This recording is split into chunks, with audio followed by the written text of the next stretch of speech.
네, 벌집 안에 들어있는 꿀입니다. 네, 뭐 영어로 허니라고 하죠. 네, 이 벌들이 이제 모아온 꿀이에요. 이 꿀 한 병을 모으기 위해서는요, 벌이 꽃을 집에서 20만 번 정도 왔다 갔다 한대요.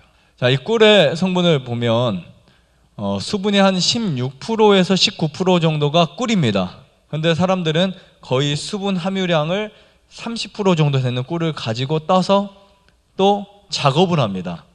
두 번째 작업을 해요. 그거는 사실은 엄밀히 말하면 100% 꿀이라고 보기는 좀 약간 힘들어요. 네, 그러니까 약인 꿀이 아닙니다. 이 꿀의 성분은요, 포도당, 과당, 극소량의 자당에 함유되어 있어요. 꽃에 있을 때는 설탕과 마찬가지로 자당의 성분에 더 가까워요. 우리는 보통 이것을 넥타라고 부르기도 합니다. 그런데 벌들이 입으로 그 혀를 내밀어 가지고 혀를 내밀어서 꽃술의 안에서 넥타를, 그 분비물이 있어요. 꿀 분비물을 이렇게 다시 삼킵니다. 뱃속에 삼키는데 이 꽃은 보통 하루 시들 때까지 꿀이 계속 분비가 돼요. 분비가 한번 빨아가면 끝이 아니고요, 또 분비가 되고 또 나오고 합니다. 온도와 이제 시간에 따라서 분비가 돼요. 그런데 그때 벌들이 그 꿀을 뱃속에다 넣어가지고 어떻게 해요? 효소 작용으로 전화당인 과당과 포도당으로 변화된 단당류를 만들어요.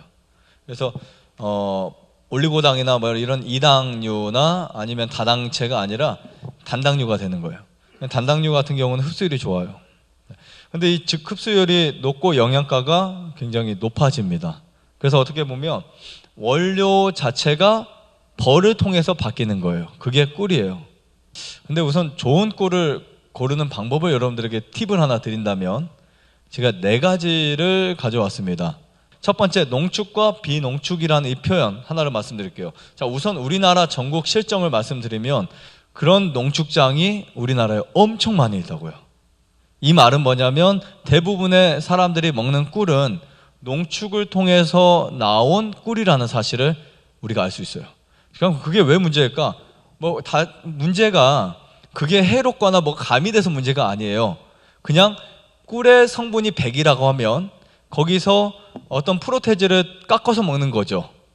이해하시겠죠? 익힌 사과가 좋은데 사과를 따가지고 익혀서 후숙을 시켜 먹는 거나 오히려 그거보다 더한 거예요. 네, 그거보다 더한 상황입니다. 가미돼서 나쁜 게 아니에요. 그러면 보통 벌들이 꿀을 딸 때 꿀을 따오면 거의 맹물 같아요. 우리 꿀물 타드리죠? 디톡스 하실 때? 꿀물 탄 그 농도보다 더 묽게 나옵니다. 제가 벌을 잡아서 배를 살짝 누르면 입에서 꿀을 토해버려요. 그럼 손으로 만져보면 거의 물보다 조금 진한 상태. 그러니까 20만 번 갔다 와야 1kg만 되죠. 엄청나죠?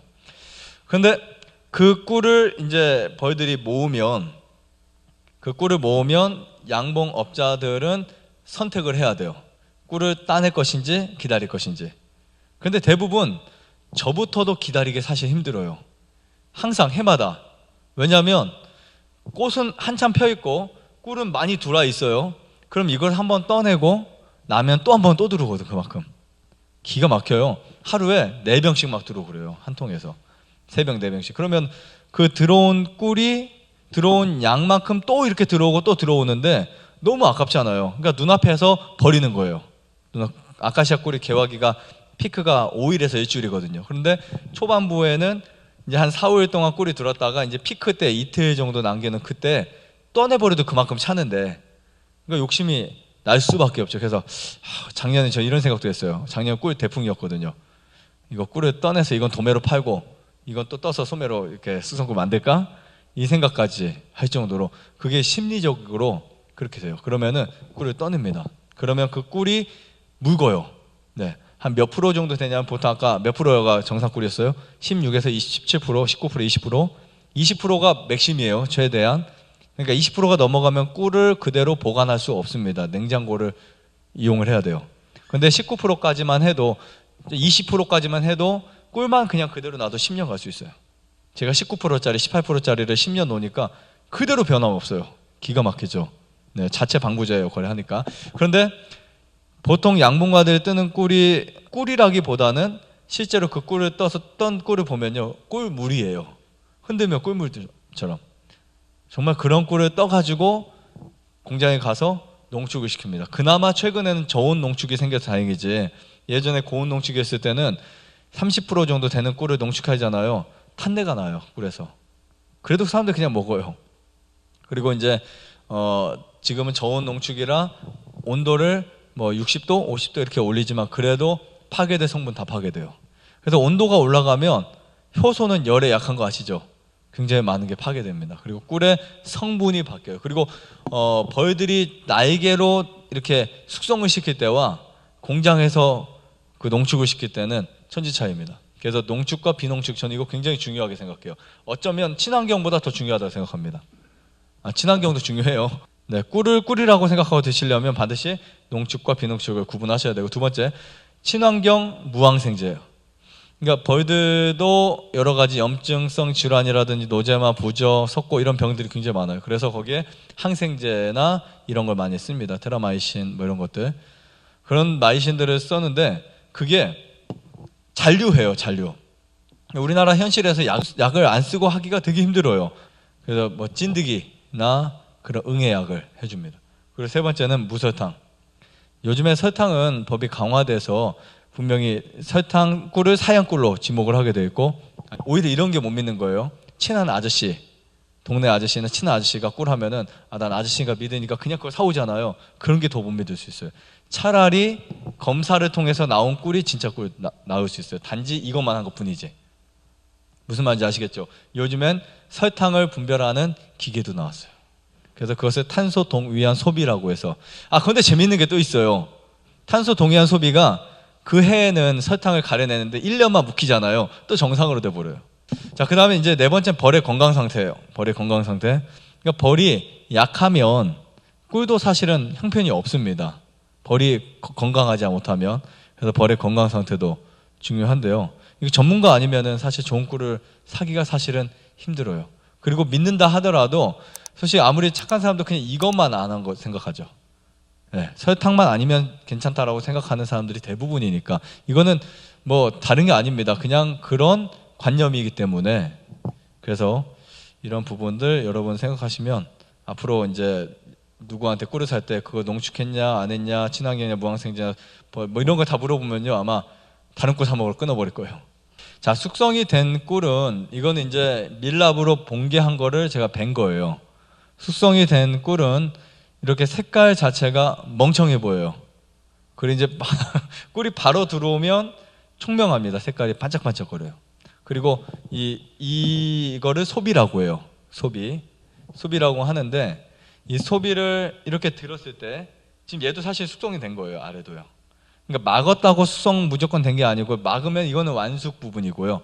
그런데 이제 이 정도가 막고 이 정도가 안 막으면 그냥 우리는 숙성꿀이라 이렇게 표현합니다. 근데 막은 부위가 이만큼이고 이만큼 안 막았으면 완숙꿀이라고 표현하고요. 근데 이제 대부분 이거는 이름 짓기 나름인 거고요. 자, 이렇게 해서 완숙이 되면 이 정도로 내려갑니다. 자, 숙성과 완숙꿀의 차이 먼저 말씀드릴게요. 숙성꿀은요, 꿀이 벌들이 물고 와서 저장하기 직전에 저장할 수 있는 정도의 농도가 나오면 숙성꿀이에요.